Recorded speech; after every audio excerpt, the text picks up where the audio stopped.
Bernie's back, Bernie's back, Bernie's back, Bernie's back, Bernie's back. Here he is. What about that for an intro, Ben? That was better than last time.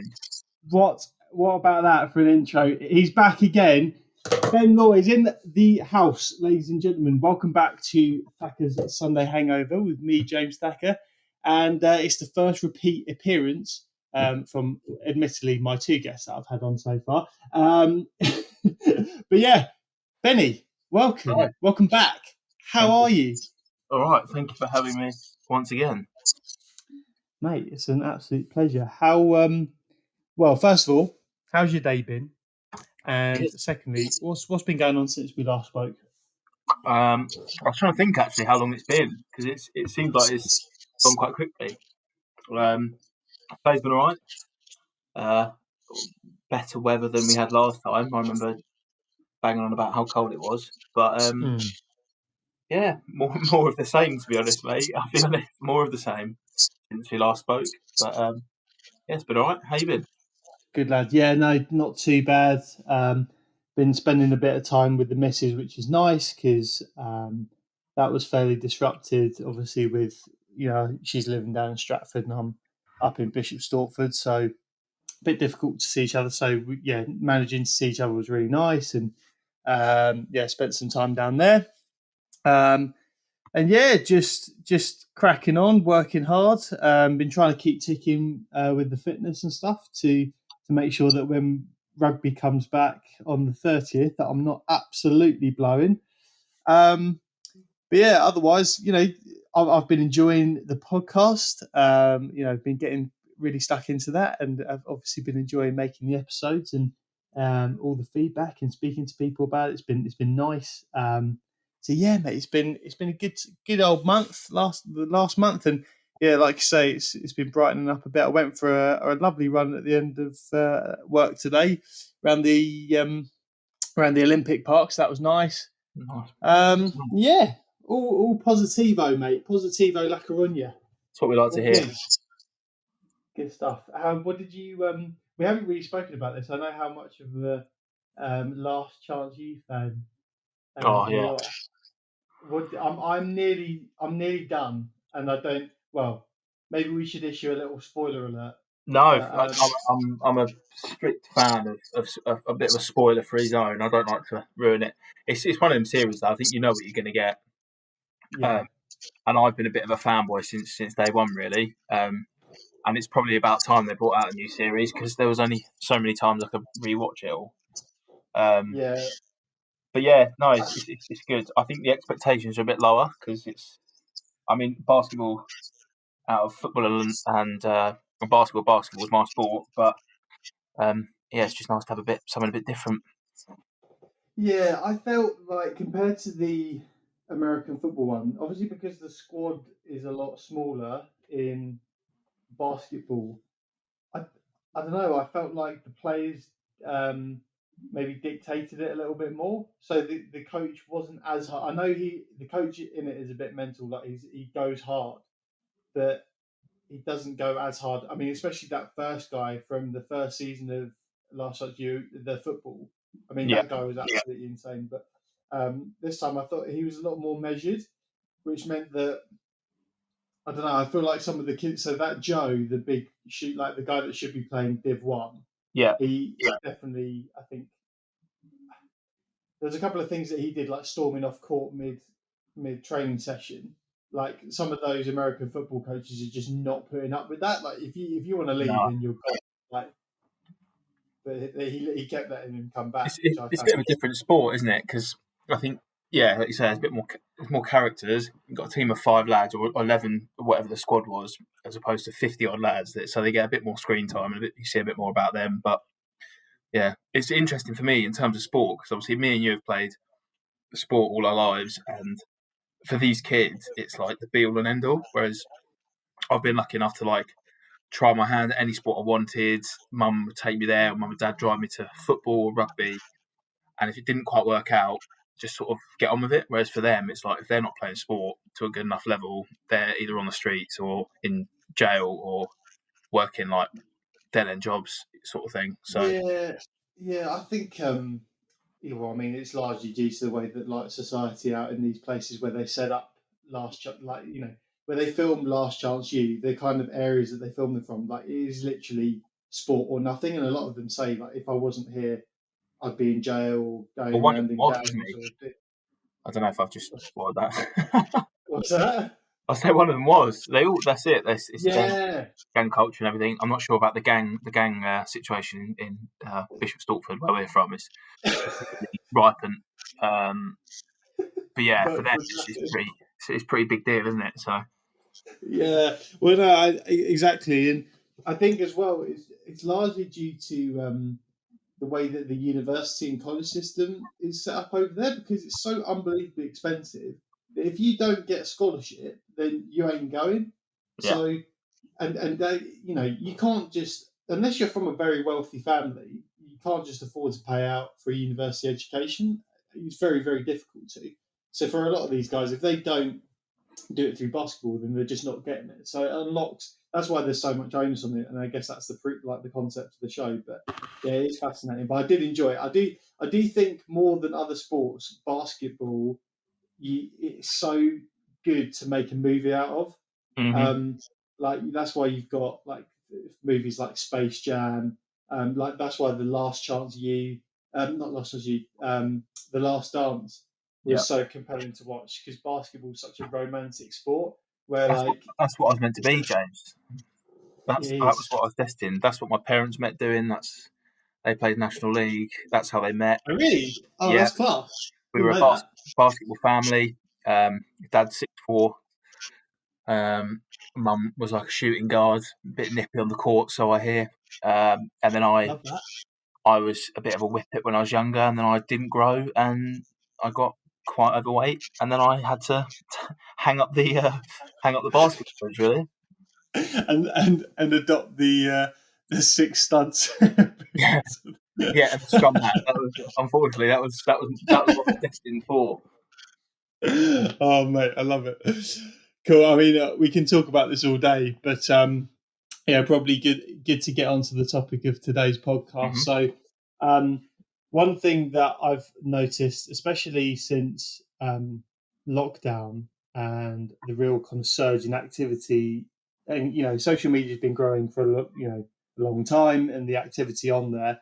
But there's one facet or one kind of subsection of social media that has grown exponentially since lockdown, and that is health and fitness culture, um, which we're going to talk about today. So why health and fitness is so difficult to understand for just the normal person, and I think that there's multiple reasons to to why that is.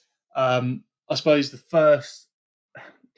the first one, and I've started off on it, so I guess we might as well speak about it. But the rise in kind of the social media PTs and online trainers, just a complete saturation of the PT market and just the amount of fitness information out there. I mean, I've experienced it loads, and you know, I feel like I've got a decent level of knowledge around fitness and nutrition, so I can kind of separate the wheat from the chaff in terms of what kind of valuable information is out there. But I mean, can you imagine trying to make heads or tails of it, given everything that's happened, in the last 12 months? People trying to keep fit while on lockdown. I mean, it's a crazy, crazy time, right?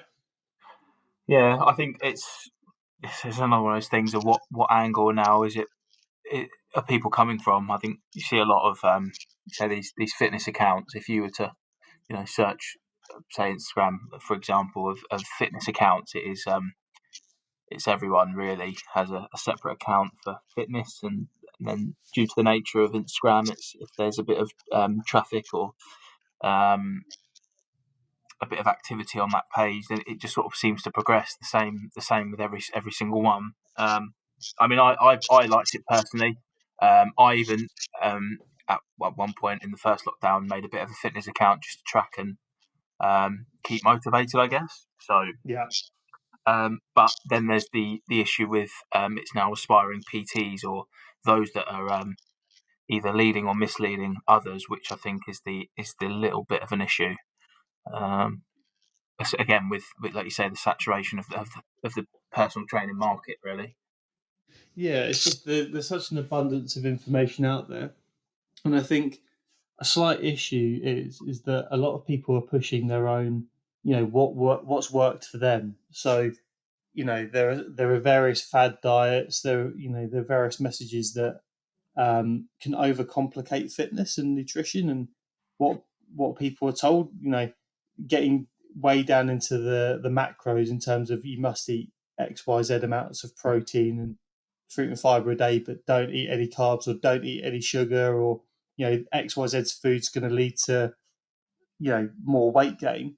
There's a couple of guys on Instagram or in the health and fitness sphere that I really like. They kind of simplify it massively. So one of them is James Smith PT, and another guy, well, obviously he's a rugby player, but he's a bit of a fitness freak, is James Haskell, and they both boil it down to a really really simple, nice level to digest, which is if you are in calorie deficit down day, which means if you're kind of expending more calories than you're consuming, then you will lose weight. And if you're doing that on a consistent basis, you'll lose weight. That's as simple as it gets. Like, it doesn't matter what you're putting into your body, whether that be like a Big Mac cheeseburger or whatever, or just the world's yogurt and fruit and all, just a load of healthy stuff. If you're in calorie deficit for a consistent amount of time, you're going to lose weight. And I feel like that, for me, should be the message rather than trying to get it too much into the reads as to you should eat this, that, and the other to lose weight. I just don't think it works like that.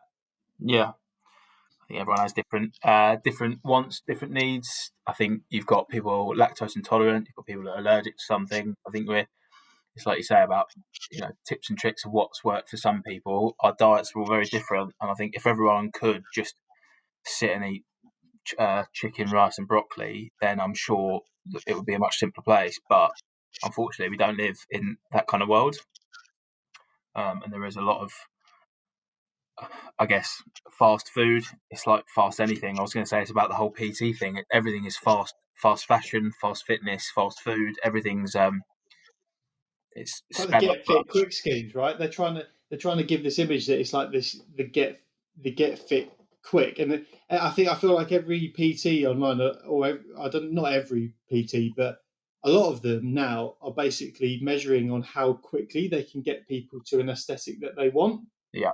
But it's not necessarily about that. I think it's Traditionally it's the summer pod, isn't it? It's I've eaten like crap for 3 months. Now I've got to shed a load of weight for my holiday, so I look like I've got a six pack, or so I look like a bit skinnier. And then it's crash dieting that then leads to more health issues down the line. I think it's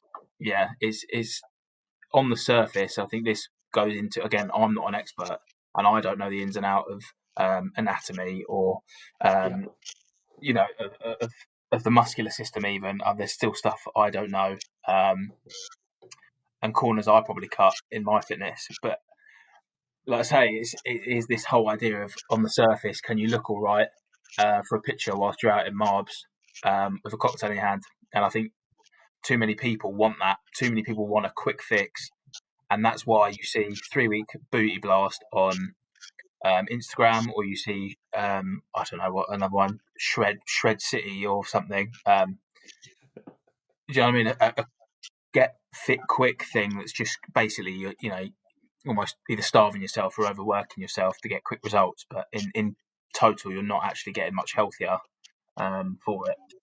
yeah, exactly. And I think so. There's a few important things to note there. So first of all, it's kind of this concept of what is healthy, and I think a lot of people only pay attention to the aesthetic and not what's going on underneath.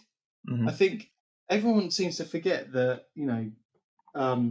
based on what you put into your body, you're going to have various things to consider, like blood pressure, how your heart health is, liver health, diabetes, all this kind of stuff. I think that gets pushed to one side. It's like, as long as I look good in a swimming costume, which, by the way, you're probably spending 0.5% of the year in, which, when you actually think about it, and that's again from James Smith, where he's saying, why are you so obsessed with how you look with your top off when, no, for 99.5% of the year, you've got your top on.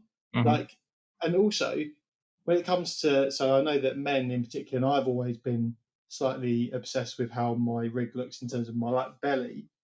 In terms of where it's good to store fat, that's probably a good place for it. Because if you think about it, if it's stored on your face, then that's probably not a good look. And stored in your calves or your feet or your forearms, like it gets ridiculous. So probably your belly is probably a good place to store fat, if you are going to have it. So I think there's too much of an obsession around the aesthetic rather than what's actually going on underneath and the underlying health benefits. And I think that I struggle to comprehend the thought process behind the get fit quick mentality, because with anything in life, you have to put a lot of building blocks to improve something over time. So whether that be a skill or whether that be something, it's similar to, and you can draw parallels to the get rich quick schemes, where that very seldom happens, unless you win the lottery or you get really lucky gambling or something.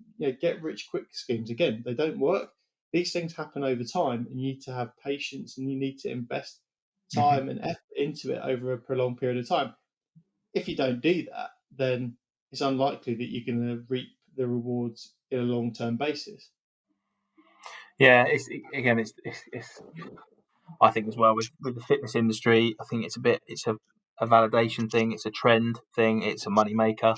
I think that's two pillars of success: is how much money's in your bank and how good your rig. And I think if like we've said before, on how can you look on the surface, it is that, in a way of, if I can look like I've got a bit of a six pack in a picture, and it looks like I drive a nice car, then I'm successful. But unfortunately, I think in terms of substance, I don't think that's the way forward. I think that there needs to be needs to knuckle down a bit more on the general package of being healthy, as opposed to having the best rig, or you need to have this kind of body type, or you need to be eating this many calories a day. I think it needs to be a little bit more about how do you feel day to day, and what can you do with your body, how can you perform, and that doesn't need to be on an elite level, but how can you, even to a certain point, getting upstairs or going for a long walk. But I think there needs to be a little bit more impact on, how do you feel, as opposed to how do you look, because I think they both work hand in hand anyway. Yeah, massively. And it's about living just a happy, healthy lifestyle. I think most people who are healthier would probably agree that they are happier. And I know that people will say, oh, yeah, but that person that's healthy only eats celery and carrots, and that person that's healthy, hasn't had a Coke since 1994. But what it comes down to is finding what's right for you. I think that's one of the things that I am so keen to kind of follow now, is actually working out what's right for you individually, and then sticking to that. When it comes to finding a PT or someone that you're looking to improve your health, or improve whatever in the gym, if you're looking to improve an aspect around your fitness, it's about finding someone who's not necessarily going to bend you to their will of doing something their particular way, because sometimes that doesn't work. And I think that's where some people can become demotivated, I think. And I've seen that with the gyms, where they might be going at it for like 2 to 3 months solidly and not seeing any results, because they're not doing the thing that works for them. They're doing the thing that works for the PT. So it's about finding what works for you. Some of the fittest people on the planet will still not be scared to have a burger or a pizza, as long as they're absolutely crushing some workouts. So it's about finding that balance and what works for you, finding someone that's willing to help you in that way, and then going from there, really. And also not being afraid to try things and then let it fail, and then learn from them, tweak it, and then go back at it again. Um, I think that's a whole another conversation as to how we frame failure and mistakes. But I think it's. I mean, would you agree with that? Yeah, do you know what, this big thing at the moment? It's build healthy relationships. So it's like we said on our last chat about Instagram, social media, build a healthy relationship with it, control the controllables, and take a bit of power back. And I think it's the exact same thing, and that's something I've learned to do. I'm still not perfect, obviously, but something I'm getting better at, and I want to get better at is I have a healthy relationship with what I'm putting into my body right now. I'm eating all right. I'm trying to be good where I can, fueling my body with the right stuff, um, and I'm enjoying exercise and trying to put them both hand in hand. And the results have been way much more successful than um, when I would have this love hate relationship with food where it was inconsistent. And I've had my really really good days and then really really bad days. And you'd be surprised. This is something it's really fascinating me thinking back to when I'd go out on a Friday, Saturday, those 2 days in a week, um, a couple of nights on the booze or having some crap food, actually can completely eradicate all the work that you've done in the week. Yes. I mean, you've said about calorie deficit. I mean, realistically, any PT will say between 200 and 300, maybe, as like just a normal calorie deficit to be in to lose a bit of timber. Well, that's 1,500 calories over Monday to Friday that you've got to play with. And I know for certain, I mean, considering full Guinness is what, like 900 calories. Yeah. You go on a night out, you're way over that for the week. And I think this is why people don't see results, and then they have to do these like extreme diets, because what they've done for 5 months is Monday to Friday be good as gold, and then completely get rid of all the progress in 2 days, and then it's this vicious cycle of, well, it's not working, so what next? Like, Yeah, and then that leads people to more comfort eating, and it leads to just more weight gain, and then it's in this kind of cyclone of not really I mean, let's be getting honest. anywhere. Even if all this stuff about the healthiest people, that it's a control thing. Like, everyone knows that a burger is unreal. Everyone knows that a pizza is banging, but it's coming to terms with the fact that it's okay. Well, if I cut that down a bit or make some changes for a while, I'm going to have results. Like, no one thinks that pizza's bad. They don't. They eat a healthy lifestyle. They probably would want to eat nicer foods, but it is just this, like, making small changes to then benefit yourself in the long term. Yeah, I think no, I definitely agree. I still think you are able to have those kind of foods, and I'm not saying that you aren't saying that, by the way, but I still think that there shouldn't be this kind of stigma around getting fit and healthy. That in order to get there, then you need to chop out all kind of enjoyment of life, and you have to go completely teetotal and everything. It's just about the balance. So if you, like you say, if you have a pint or a couple on Friday night, then just know that you've probably got that to burn off elsewhere in the rest of the week.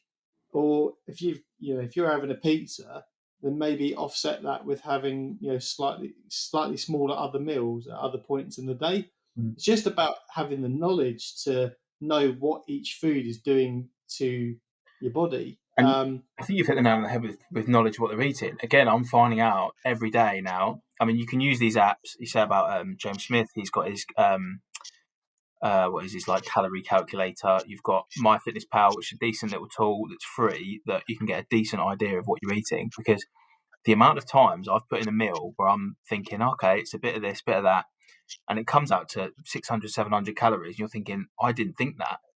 And Yeah, then if you're yeah, having it's three, crazy. 4 meals, and these are even healthy meals, but it goes back to what you said. If I eat chicken, rice, and broccoli 3 times a day, and I then have a fourth sitting of that, if I'm still eating too many calories, I will put on weight. Yeah, This goes back to, as a society, and I've got 3 older sisters, and I've got my mum, who are all into their fitness and stuff, and all they do is go off what the weight at the scale say. And I think this is what we're led into. It's like, have you put on a couple of pounds? That could be lean muscle that could be water weight, it could be whatever. But we're as a society destined to look down and see a figure, and that dictates whether or not we're healthy or not. Oh, mate, I hate that so much. Do you know what? When so there's a story around this. So you've mentioned two really key points. So I'm going to come back to the kind of mismarketing around food and that kind of stuff. And I think just the general person's view around nutrition and fitness. But um, around seeing the scale and having a look down and putting way too much onus on what it says in terms of a number. Well, first of all, I am personally very guilty of that. And I remember, do you remember when the Wii Fit came out? Yeah. Um, and and that built into that. So that was like going to be the new thing that people could have fun while getting fit and all of this. And it was like genuinely, it was actually very fun. Like I really enjoyed the Wii Fit. However, I was devastated when at like 14 years old. Obviously, I was around 6 foot by then and weighing about, I want to say 90 to 95 kilos. But obviously, when you're talking about body mass index and how much you weigh, it takes out the context that I'm a rugby player. It Mhm. takes out the context that I'm still growing and all of this kind of stuff. So when I looked down at the BMI and it said that I was very overweight, like borderline obese.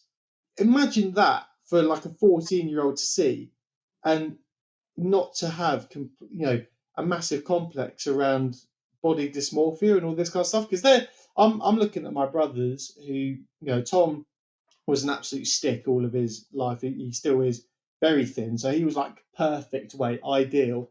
And so was my little brother.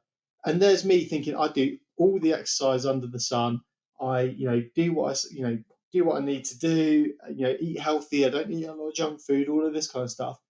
And then because some number says you're overweight or underweight, that then apparently has to then dictate your life. It takes out all the context of your life. And I think it can be hugely damaging. And I think not just to young people, um, but to older people as well. Well, not older, but when you're in your adult years, that can still massively weigh heavily. I know some of my parents and their friends. Some of my parents. I've only got two parents. My parents and some of their friends um, still have a look at the scale. I just say to them, look, at the end of the day, are you happy with how you look? If the answer is yes, then crack on. Because at the end of the day, as long as you're fundamentally healthy and you're living a healthy lifestyle and you're doing all the things that you need to do on a daily basis, then there's no problem with that. If you're not healthy or if you're not happy with how you look, then what can you do to change that? And there are various things that you can do, to change your aesthetic or whatever. But I think it comes down to, look, are you happy with yourself? Do not let a number on a scale dictate how happy you are and whether you're fit and healthy, because it's so misleading.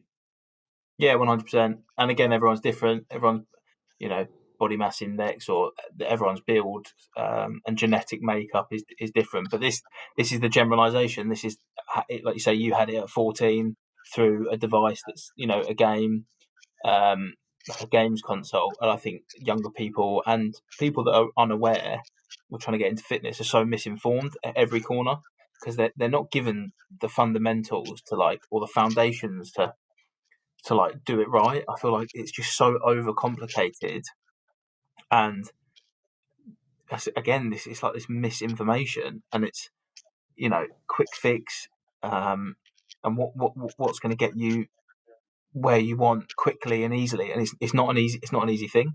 It's got to be a consistent lifestyle change Yeah, if you want to make a dramatic difference. It's the same with bulking, mate. People want to get bigger.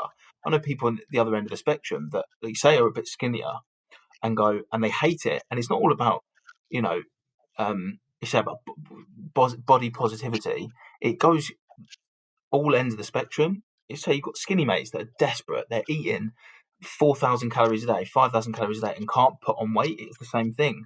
It's like, what can they do consistently, as opposed to, oh, I'm just going to eat 5 burgers a day to put on yeah, weight. It's like there's I think we have the power now to research and go online and have a proper look and see some people that know what they're talking about, people with actual degrees or people with qualifications in this stuff that can help people. And I think it is put, like you say, with James Smith and James Haskell, they put it in simple terms that sometimes actually come across quite rude. I think people are offended by it, saying, "Oh, you can't say that," and it's like, well, no.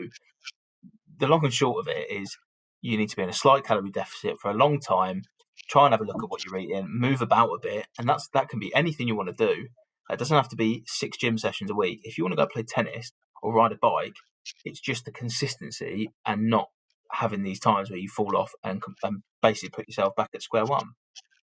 Yeah, So, mate, massively. I think going back to what you're saying around, some people who are delivering these messages in a way that people don't like. I think because health and fitness and the way you look is such a sensitive topic for people. People are very likely to get on the defensive if you're not saying something if you're saying something that they don't like. So mm, if you're saying it in a way that, like, makes them feel very insecure because they know really that they haven't been abiding by a healthy lifestyle, or they've been maybe indulging in something that's not good for them long term. Then as soon as you say that in a very explicit, like, cut down, um, in a way that's very, I suppose, gets to the point, it can cut through you in a way, then people can get right on the defensive because it is very sensitive. And I can understand that because, when you're constantly comparing yourself to other people, and as a lot of us do now, due to the fact of, social media and just the way that life is, we are a competitive species at the end of the day, and you're going to compare yourself to your friends, the average Joe on the street. When you kind of hear something that you don't like, you are going to probably react badly to it. Going to your point around bulking, I know people, especially in the rugby sphere, who try and put on weight, or good weight, by just eating as much as they can, like the ridiculous amounts of calories. And like you say, it's that short fix of trying to get to weight or where they want to in a short amount of time. So they're just going to, for a short amount of time, change their lifestyle habits. One thing I'd say about that is, as much as you might be seeing stuff happen on the surface, like, you go to the gym twice a day, eat 6,000 calories, and you start to see your biceps bulging a little bit more. Just imagine the toll that's having on your body. I think I saw a statistic the other day that the human body consumes 70 tons of food in its lifetime, mm. and throughout, that takes an immense toll on your body. And so you have to look after, your bloody organs. Like, you need to just stop thinking about what happens on the surface so much and just think, what is this actually doing to my body? This, strain of constantly having to digest food. Um, like you say, it needs to be that consistent level of effort. And like you say, again, going back to your point around the information is there. I mean, do you think that some people know, to reach out, or they know that the information is out there, but dieting and fitness is just an effort thing where they just need to engage with the right um, food and people and information, but some people don't want to go the extra mile, so they're happy to kind of cut corners? Yeah, I mean, if you think back, like I can remember some of my first times in the gym, absolutely shitting myself, not really knowing what to do. Um, Again, just as like a disclaimer, obviously a lot of our conversations are happening. Again, we're not experts. The way I'm coming from is I've been in that situation where I've had the worst rig in the room. All my mates again out fit as a fiddle. I've like I even used to be that when I was younger. I hit secondary school and I just ballooned, didn't grow, and for 7 years I was the fat friend. So what the way I'm swinging it is what I've done since then to change it is these little consistent changes, and Yeah. it's the consistency. And like I say, I'm not an expert. I haven't got a degree in nutrition or anything like that. But what I found was I've gone out and looked, and like you say, I've asked people that I know that know these things, and I've got tips, or I've searched, or I've watched YouTube videos on all different kinds of things. And I've actually got quite keen into it and finding out Mm. new little tricks and and things to do and little changes that maybe can help. But like I say, I think for people it's hard. I remember my first time in a gym, not knowing what to do, feeling really out of my depth. And I think that a lot of people have that when they start, and that causes them to stop going as consistently or sort of giving up, which does, Yeah, I guess, lead into why I think these, which I don't know if I like them or not, the sort of these live workouts in your living room with someone on Instagram. Um, Again, it's this fast fitness. I feel like if you're going to invest yourself in something, you need to get a program or come up with a structured way, not just tuning in on a Wednesday night doing a few sit-ups. I think that's not going to change a lot. yeah. Well, again, it goes back to that doing what's right for you. I'd say, and obviously this has been really difficult to do. Actually impossible to do because the gyms have been closed. But what I would say is that anyone that's looking to go to a gym, yeah, it can be incredibly intimidating depending on where you go. If you are the kind of person that is likely to feel intimidated by, these massive, weightlifters bulging in every facet of their bodies and lifting like 400 kilo deadlifts, then it's probably good that you don't go to that specific gym where there's going to be a lot of that behavior going Do on. you But know what maybe though? go. I actually think 90. I actually think it's people worry too much. I think you go to any gym, really. Okay, you've got your proper heavy lifters, those kinds. But 99% of the gyms, you'll go to a normal gym, Nuffield Health or whatever. Say you walk through those doors, no one gives a shit.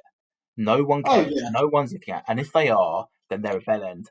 Like that's their problem. But I used to think it, and now I look back and I'm like, no one was watching me trying to do chest press, thinking what a melon. Like no one cares. Everyone's in there for their own reasons.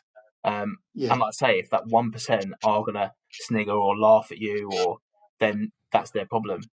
Like, Yeah, I think I mean everyone's got that general appreciation that everyone has to start somewhere, but I feel like if there will be some people that are super self-conscious or they might have a little bit of anxiety or are anxious around that new setting or people that they don't necessarily know or I don't know, or they may just want to go to a friendlier gym that's more accustomed to kind of people who are lifting or doing activities at a similar level. But what I will say is find if you are someone that's like that, find the right gym for you, build a relationship with the PT and the gym instructors in there. Don't be afraid to ask questions of the people that work there because they will always be willing to help around teaching you around the exercises, around teaching you around nutrition, even and what guidance around there. And I think the biggest part of that is building relationships so they can understand more about you, what you want to achieve, how you want to achieve it, and then start to build a plan. Because trying to go at it alone, I can appreciate is an incredibly daunting thing. Um, and just by having that kind of courage to reach out and seek some help in that first instance to get going, I think pays massive dividends. Like you say, with the Instagram influencers and PTs and all that kind of stuff, that relationship is one way. It's them to you. So they are imparting their knowledge with no idea who's on the other end. They might be doing exercises that are beneficial for a 17-year-old girl when you're a 42-year-old man and she's 56 kilos and you're 140. Like mm, it's not going to be the same for both of you. So when things get back to normal, it's really important to start developing the relationships with people that are going to, I suppose, do right by you, work and build towards a plan that's suited to you. I suppose so. I want to come back to nutrition and I suppose fad diets and I suppose trends in the fitness industry. Before I do that, though, obviously we just mentioned PTs and online kind of gurus in inverted commas. mm, More and more now, I'm seeing brands. Well, I don't really want to mention the brands, but um, there are fitness brands out there that are plugging merchandise, so gym wear, their own protein bars, protein powder, all this kind of stuff that you can purchase. But then they're also making people brand ambassadors for these types of product. Um, Obviously to entice, classic marketing, obviously to entice more people to buy them. What I mean, I want your perspective on, Ben, is a lot of these people will be probably behind closed doors undertaking a lot of unhealthy habits, but whilst remaining physically fit, because that's just, or I suppose aesthetically pleasing, because that's the way that their body works. But they are just slapping a logo on and claiming to be fit and pushing this brand. How damaging can that be to people who are trying to get fit? And Again, what's your perspective first of all around that kind of marketing?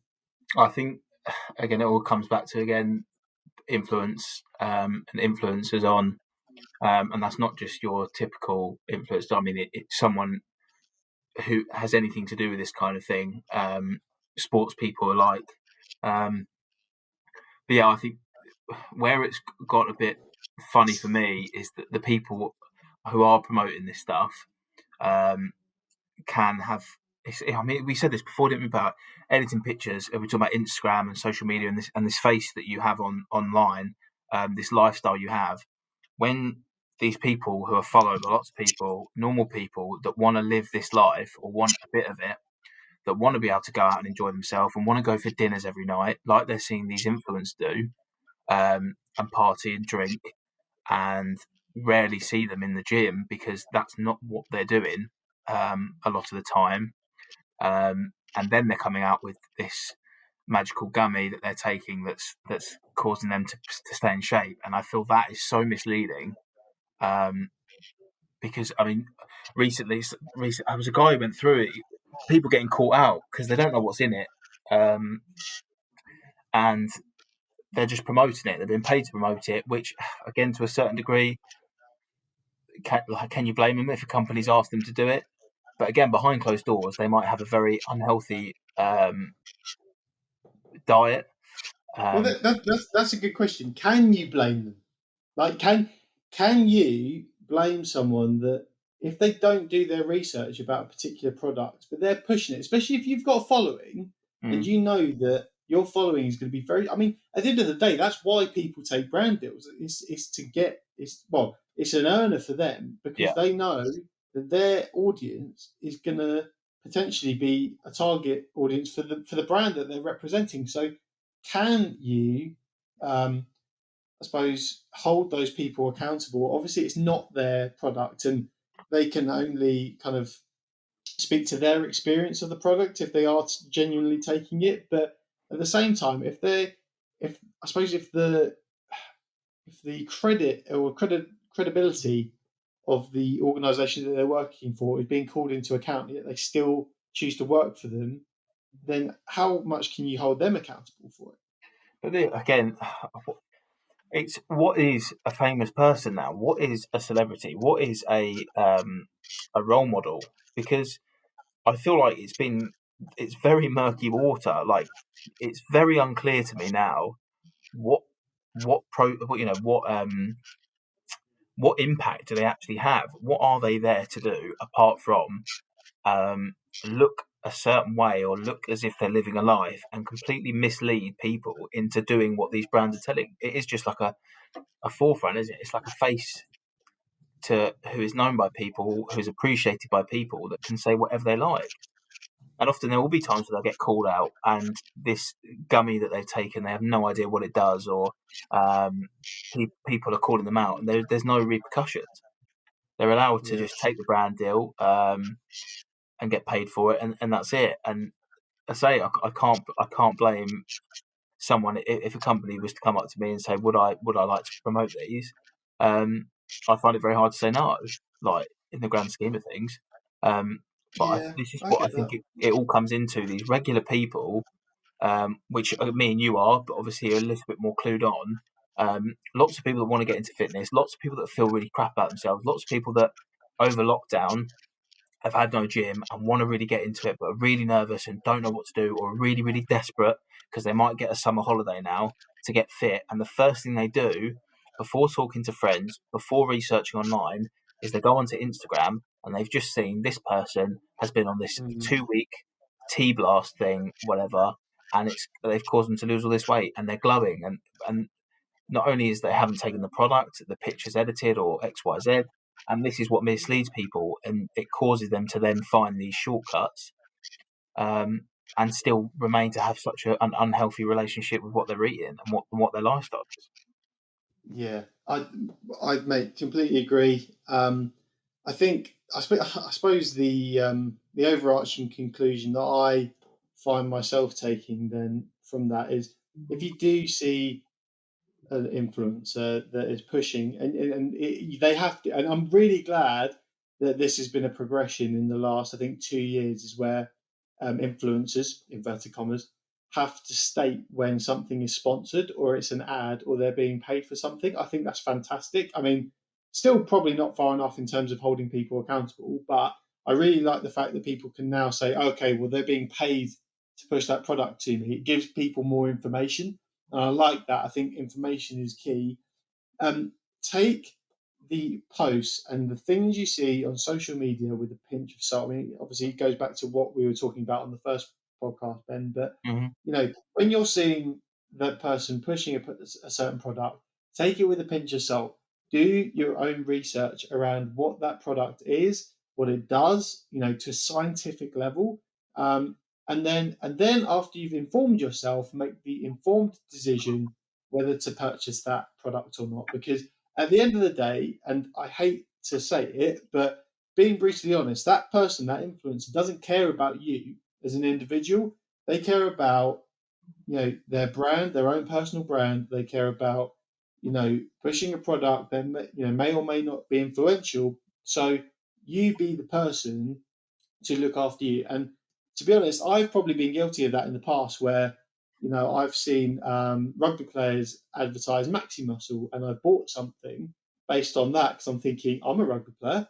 If I take Maxi Muscle, I'll be as good as them. But I don't actually understand fully what it's doing to my body. And I remember walking to the Saracens gym one day, and I've got this tub of, I think it was called Cyclone, which has got creatine in it. And if you don't know the full effects of your body on creatine, it can actually lead to body fat increases and weight gain. And I think at the time, I think I must have been like 15 or 16 at the time. And when I said what I was taking, the S&C guys were like, right, absolutely not. You're not taking that anymore. And it was because I got sucked into this marketing engine of just, I saw something and I want to be like that person, so I'm going to have it. So what I'd say is make the informed choice going forward. And yeah, I just think, and I think collectively, it will just all help us to hold brands more accountable, because there are some fantastic brands out there. By the way, I think we've been overly condemning of the wrong types of brands working with influencers. There are also some fantastic brands. It's just, like I said before, it's about separating the wheat from the chaff. About seeing through, I suppose, the mirage of what kind of life people are trying to sell you these days. So I suppose it's just do your research, people, and I think it comes into more again of what can you do, not what's everyone else doing. I think one of the biggest things, again, I cut all of my opinions are based on the fact that I was the biggest of my friends and the unhealthiest, and I looked the worst for years. And I think that's what always pushes me on now to try and, again, I'm not in a state of mind where I want the best rig. What I've turned it into, I guess, because in my position, I'm I guess a sportsman or someone that likes to do it sport. So I've channeled my interest now as to, well, what can I do to make me better at what I'm doing, sort of thing. So if it's running, it's how can I feel my body better, and it's not all about doing beach weights and how do I look in pictures. I think that's a good way of attacking it. Is okay, well, if I want to run a 10K in a month's time, I'm going to run this much today and then tomorrow, and then when you do that with a healthy diet and you're watching what you're eating, you will find yourself, whether or not you're losing any weight. I mean, who cares if you're getting healthier and you feel a bit better? Then I think that's the way to go. But it's definitely. No, definitely. I think it's a really good point that you make. Obviously, the kind of sport and activity that you're involved with, you talked about fueling your body. Now, people may make the connection where if you do more exercise and you eat less, and you're going to burn more calories and lose more weight, which is true, but you need to do it in a sustainable and healthy way. Mm. And I think you can't be scared to fuel your body in the right way, which often means eating a lot of carbs and energy filled food that will help you along the journey of exercise and making sure that your body is fueled in the right way. It's just about, again, it's about working out what's right for you, and working at sustainable, lifelong habits rather than that short-term Oh, change it's that might work. consistency. It's consistency. Yeah, Everyone's just in a rush. Like everyone is in such a rush, and whether or not they leave it too late or whether or not they've got the time. I mean, on our first podcast, I said we've got a couple of months now before really anything happens, where you can try and progress and look into that and take the time and consistently do it. Everyone's just in too much of a rush, and I think. they don't enjoy the process. Like the process Yeah, sometimes is the best bit. It's getting better. Because yeah, if you can go from A to Z in 1 week, for one, you're not going to be as healthy, and two, you've got to enjoy the process. Surely, like working hard, getting the gratification from yourself that you've managed to get a PB in that run, and then you're getting healthier. definitely. And enjoy the challenge as well. I think that's something that I'm learning and have learnt recently is, don't be accepting of good enough. Like keep pushing yourself, and it doesn't mean like, running marathons and doing all these ridiculous things. Like, to the average person, that's not going to happen. But don't necessarily just be happy with good enough. I'm reading a cool book at the minute, and I'm not even halfway through. But one of the things is called "Living with a Seal" by Jesse Itzler, and he talks in that book around how he was taught by the SEAL that when you think you're done completely at your like the end of your limit, um, you'll be surprised as to how far your body can go. When you feel like you're at the end, your body's probably only about 40% there. So as humans, we've got so much to give, and I just think we're sometimes satisfied with accepting good enough, and also we naturally as humans have a myopic tendency to just look at the short term. It's to look at, okay, well, I've got Christmas coming up, so short term, I'm going to accept that I'm going to eat loads of chocolate and probably get a bit more fat, and then after chocolate, after Helpful. Christmas time, I'm gonna then go on some ridiculous diet to then get my body back again for summer, and then after summer, I'm gonna drink a load of booze and then get back to where I was before. It's like loads of short-term tendencies. Whereas if you build up a consistent natural behavior that works for you, you're just going to be, first of all, you're going to be so much more happy, because Yeah. having to worry about it that consistently, it's stressful. It is really stressful to have to worry about nutrition and fitness on that regular basis. Whereas if you build these things into your life, it will then become second nature, and then you won't have to worry about them so much, I guess. Mm.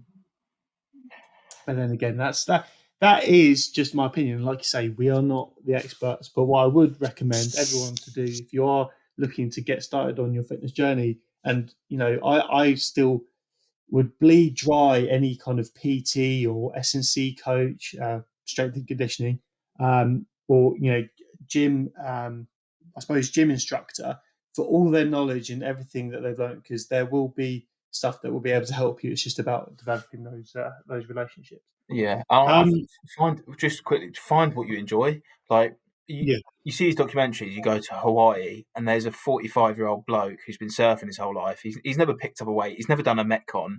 He's never squatted 120, but he's got a rig, and because he eats pretty healthy and he surfs in the day. Like, do you know what I mean? It's yeah, find your niche, find your interest. Um, this goes back to just the last thing on. Don't look at these Instagram influencers doing a PT session because they're doing this ab exercise and that's how they're getting fit. Do what you enjoy, and if that means going playing basketball for an hour, or going to do the long jump for an hour, or surfing, or anything that's active, that's getting your body moving and your blood pumping, and you're kind of they're burning those calories or whatever, and then fuel that with a nice diet and lots of water. That's all it takes. Like simplify it. Definitely. I think so. One thing mate, I agree with everything you said. So I think the overall message, I suppose, to take away, and something that we will both be living by, is to find out what works for you. One thing that I wanted to kind of end on, and I've been asking for a little bit of contribution from Instagram followers. So thank you very much for everyone that kind of made suggestions and recommendations around this. Is some of the worst and misleading fitness fads that people have seen, and also some of the things to just look out for around food and nutrition. Um, so I've been through, and I'll tell an anecdote around one of these, because I've definitely fallen foul of, or been a sucker to, some of these fitness fads. So I'll start off in terms of food and what we found with food. I think people need to be massively conscious around when food says fat free, because traditionally fats were the enemy, and if a food was containing fat, then it was like avoid at all costs. Mm-hmm. Now, I mean, my nan, if she's listening to this pod, probably hasn't listened this far. But I'm sure she doesn't mind me saying this, in that she does like yogurt. And I did say to her one time, okay, what yogurts are you buying? And it's like, oh, it's the fat-free one, and this is fine. And, I don't understand what's wrong with them. And I had a look on there, and it's got a comparable amount of sugar in that to a Coke can.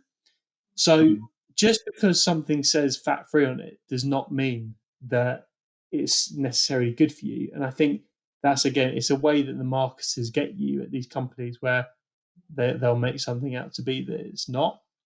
And also foods that you think are are good for you. Just because I've dobbed Nan in, I'm going to dob my mum in now. So my mum, is like a regular snack, will have a banana sandwiched between oat cakes. I think it's one of them like comfort foods that people, everyone has that little weird combination that they like. That's mum's, and I respect it because it actually is quite tasty.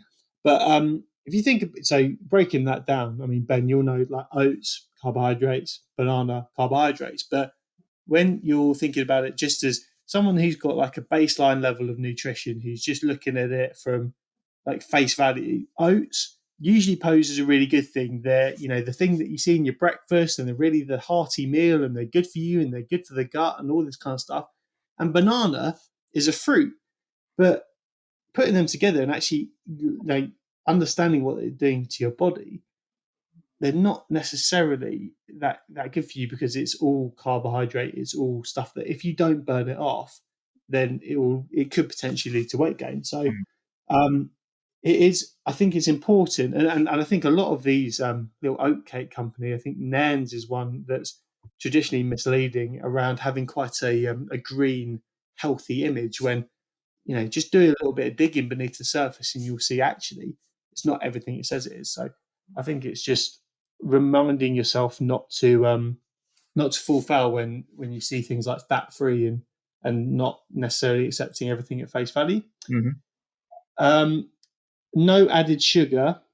So that's another one that's quite big. It literally just means it doesn't contain any added sugar, but it also may contain natural sugars. So that again is one where you're thinking about the like kind of fruit contained nutrition pots that you might see. I can't even think of an example off the top of my head, but you do see no added sugar. I suppose it's in things like Robinsons and squash and all that kind of stuff. Yeah. Where you're seeing no added sugar. So it doesn't necessarily mean there's no sugar in there, it just means there's no more than what's naturally in there through the fruit juices and things like that.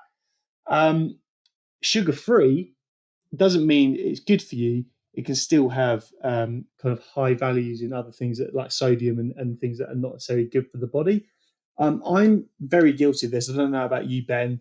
Coke Zero, Diet Coke. It's something Probably I hear just look about a at lot. those. I think Yeah. you either don't drink it at all, or it's like the go-to. I know plenty of people. It's like their go-to drink, because it's and it's obviously diet, or it's not as bad as original. That's me. And I think, to be honest, that's something that I do need to do more research on, because as much as it's not adding anything from a calorie um, point of view, there will be, I'm sure, other added kind of side effects that aren't necessarily good for the body. So it's probably something to just maybe look into, the sugar-free stuff. And then, so going on to what has been recommended by the Instagram kind of followers and listeners, for the fads. So the 5 and 2 diet. I don't know if you know the 5 and 2 diet, Ben. Are you familiar? I've heard things. I couldn't tell you off the top of my head now. So it's essentially, you eat what you want 5 days a week, and then for the 2 days. So I'm guessing for a lot of people that would be the weekend, but for 2 days you literally just cut the calories to make up all of, I suppose, the surplus that you've been in for the rest of the week. Um, so that this is according to BBC Good Food. So it's like the part-time diet that still allows you to eat chocolate cake yet lose weight. Mm. Um, But I think and that took off in a big way. it's suffering. It's like how much for 5 days are you really going to go over? Like you're probably just going to eat how you'd probably normally eat anyway, which is probably a bit too much, and then you're going to suffer for 2 days to try and make it back. This is what I'm saying about eating relatively well in the week and then having a few beers on a Friday, Saturday night and kind of eradicating. It is just this game of keeping it to a level. I think It's not to me sustainable. to And me that just sounds yeah, to me to go that 5 and 2 diet is not sustainable at all. and Like to go from you can do the from stuff. one extreme to another is it just screams out to me it's not healthy and it's not gonna help you long term, like you said. Well, it's not. It's not going to. It's also that one of the fundamental things is it's not going to make you happy. Like eating as much as you want during the week. Okay, that's fine, but you know in the back of your head that there's pain coming up. There's like that point where you're going to have to literally cut your calories to a point where it's so unenjoyable, and you're going to be hungry. You need to eat to the limits of your calories each day to feel satisfied. So you are going to have to at some point during the week have to incur this kind of pain, or you know not not starvation, because I think that's a bit dramatic, but you know what I mean. It's not you're not being fulfilled. You're not. Well, I think That's not a it's like consistent fueling. behaviour. It's like fueling, isn't it? Like you wouldn't, I don't know, you wouldn't keep your car topped up all week and then at the weekend let it go right to empty and just say, "Oh, well, I'll run it off the fumes for a couple of days." It just doesn't work like that. It's gonna run out, and then it's gonna stop working. That's the kind Yeah, of a lot of people do that. They refer to petrol in a car or oil in an engine as, and I think that is quite a generic way of being able to say, are you fueling your body consistently and regularly with what it needs, and to keep it running healthily. Again, it's this whole thing of, okay, well, I might drop a few pounds, but I haven't really put on any muscle mass, and I feel like shit. And because I know yeah. I feel awful if I don't eat. I know I haven't eaten enough today, for instance. Like, and I can just tell my mood changes. Like, it's Oh, I get hangry. yeah. I I don't get see how people hangry for it. can get away with it. And even to a certain degree, if I know if I've had too much sugar, and I'm not some healthy freak, I love my diet. I think I've kind of fine tuned my diet now. I love what I eat, everything I eat. Um, it's just amount and just making sure that I'm not going OTT. Um, Yeah. but I couldn't think of anything worse than having to like, and because I've done that before. Like you said, but I've cut corners before. I've done that where I've tried to do it for 3 days, where I've like halved my calories, and I'm eating bland foods that I don't like. And after 3 days, I can't do it. So I have a couple of days where I go over the top, eat what I want, and I think, oh, sod it, like it's not working. And then, you know what I mean? After a week, which in the grand scheme of things is no time at all, um, I haven't made any progress, and I'm basically back to square one, and I feel even worse about myself. And I think that's the downward trend people, or the circular motion people go in. Once a week, it's like, okay, Monday I'm going to start again, and I'm gonna go so hard at it Monday, Tuesday, that by the time it comes to Wednesday, I just want a beer and a takeaway because I feel like crap and I haven't drunk, water Yeah. and all this. So I think it's just people need to be a bit more like just a bit more Balance. simplistic with it. It's Yeah, balance, mate. It's just yeah. finding the right thing. Just finding, like we say, that consistent behaviour. You speak about how you cut corners in the past, right? Another one of the fads that has been kind of shouted out is shake diets, which I myself went on at like a period of like desperation, and I don't know why I didn't turn to someone, to be honest. I think I was probably quite embarrassed. So, a bit of context. During my time at university, I think it was probably quite apparent to everyone that I knew, especially supporters on the touchline at the rugby club, because my dad did tell me that people used to say, "Oh, your boy's got on big Thacks, hasn't he?" And when I heard that, I was like, "Oh, gutting," because the shorts were literally like I'm squeezing into them, and they're like 40s, 42s. It was getting so bad. But I went up to 125 kilos, which for people that don't work in kilos, that's about 21 stone, which is a big. I was a big boy. Big boy. And so it got to, I think, just after Christmas. So mum saw that I'd gained this weight. She didn't want to ruin my Christmas, because Christmas is a time where you kind of just want to relax and maybe indulge yourself a little bit. It's like you don't want to really be thinking about, oh, should I eat this, should I not? But anyway, it came to January, and she was like, James, need to just have a frank discussion. You've gained a lot of weight. I think you need to kind of do something about it. And especially with members of my family who have suffered with weight gain and all that kind of stuff, I think they were just a bit worried that they wanted to like nip it in the bud while we could. So basically, what we decided as a plan of action is, and this was through not really much research other than just mum buying into what she'd seen around a shake diet. Yeah. I think it was I can't even remember what shake. I mean, it was just terrible. So basically, what I was doing was breakfast and lunch. I was having a shake that the powder in there or whatever was in there. I think we crushed up some ice cubes and made it a kind of smoothie. Whatever was in there equated to about 200 calories. So I was having 400 calories via breakfast and lunch, and then eating for snacks things like carrots, tomatoes, that kind of stuff. And then for lunch, for dinner, I might have had like a chicken breast, a bit of rice, and some veg. I might have had some like oat biscuits or whatever as a snack. So all in all, I was probably for about 2 weeks consuming 1,000 calories a day, which, as a 6'4" man, is crazy. Like, especially when I was used to consuming a lot more calories than that. I felt weak. I felt tired. I felt utterly just disgusting. I felt moody. I was hangry all the time. I remember rocking up to a fitness session. I think it was just after Christmas, and we were running a fitness session at the club. And I had to duck out after 10 minutes because I said, I can't do this. I feel so dizzy. And they were like, what's wrong with you? I said, I don't think I haven't had anything to eat today. And they were like, what are you doing? Go home and eat like some pasta or something. It was mental.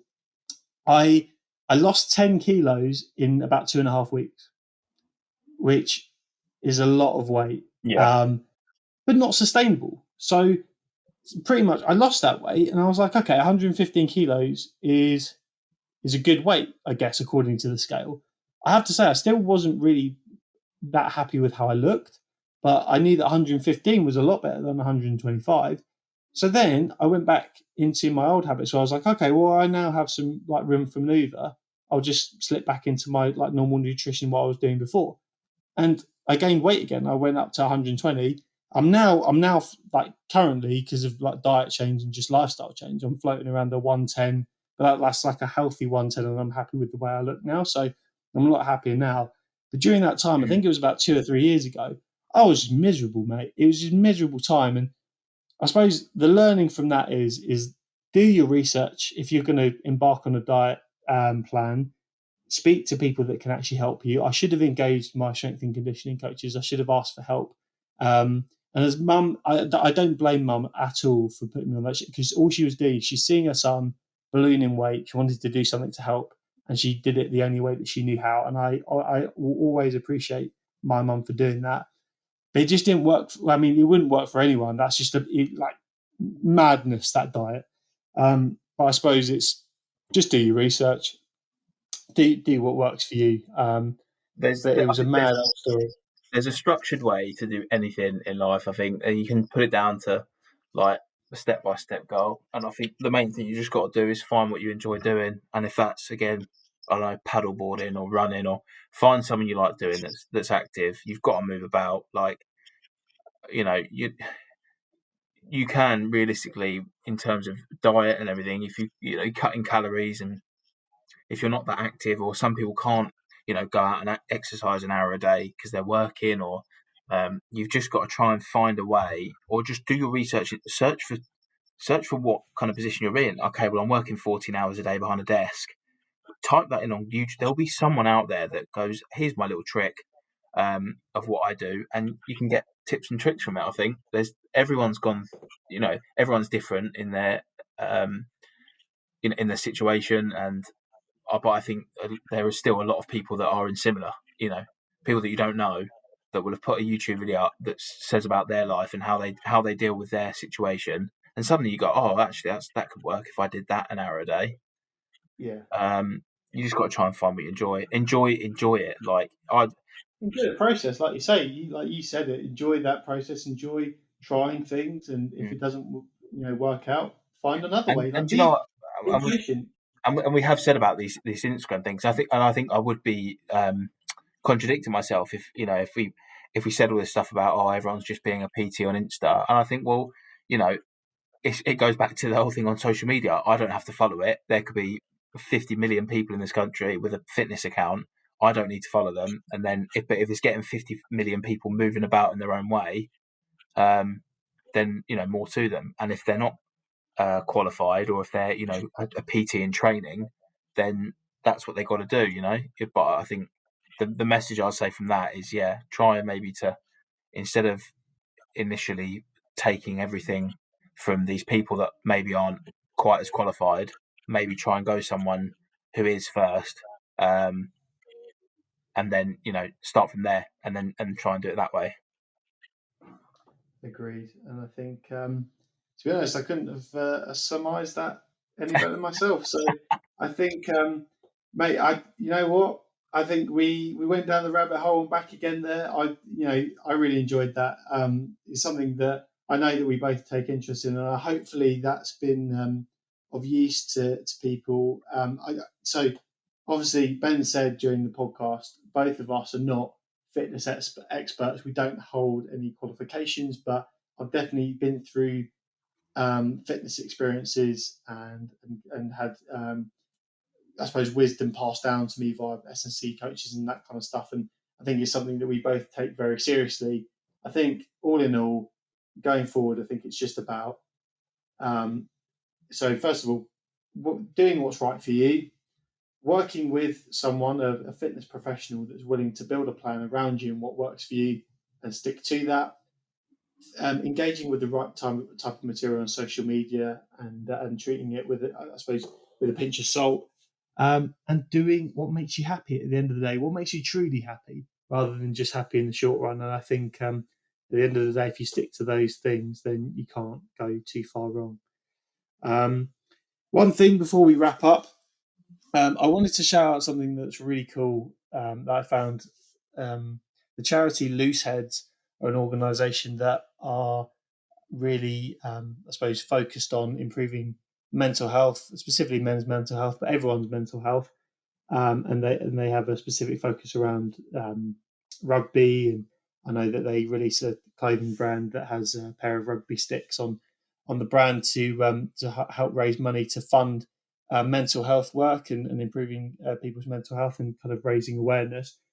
Tomorrow, they're encouraging people to reach out to someone that they might not have got in touch with for a little while, ask them how they are, but then ask them how they really are, because often it takes people twice of hearing that question to tell you how they really are. And sometimes we're not so forthcoming with the truth first time around, especially in the UK where we like to bury the feelings deep down. So, yeah, if I can just make a shout out to Loose Heads, and if everyone can go away and maybe have a conversation with one friend that they maybe haven't spoken to in a little while, then that would be great, and the world would be a little bit of a better place. Benny boy, thank you so much for coming on the podcast again. I appreciate you. Thank you for You're an having me. absolute hero and a legend. What have you got planned over the weekend? I'm running and not a lot else. That's it. That's again, some things don't change from the last time we spoke. I've not a lot. You've been smashing it. You've been smashing it. I've been following you Yeah, on the old Instagram. You're doing a sick job, buddy. How you're enjoying it? Hey, you're just loving the long distance stuff at the minute. I think it was just one of them things. I think because when I finished stopping rugby in COVID, I'm a bit. I get a bit angsty if I haven't got anything to kind of, I guess, work towards in like a sporting world, and it was the one thing that I could Definitely. sort of do. So Yeah, no, good stuff, mate. I'm glad you found it because it's so important to do, and no, definitely, I think a lot of us will feel that. So, yeah, good stuff, mate. Proud of you. thank you. I think I will be spending the weekend trying to bury my head and not watch any football whatsoever because I've heard. that part of my life is just pure darkness at the minute, Yeah, and and yeah, probably just go for a run as well, but then not anywhere near as far as you because I think I'm carrying about 20 kegs more, so it doesn't shift as quite as far as easily. But we'll see. there you go. Anyway, thank you everyone for listening. I appreciate you. Take it easy, look after yourselves, and we'll see you next time.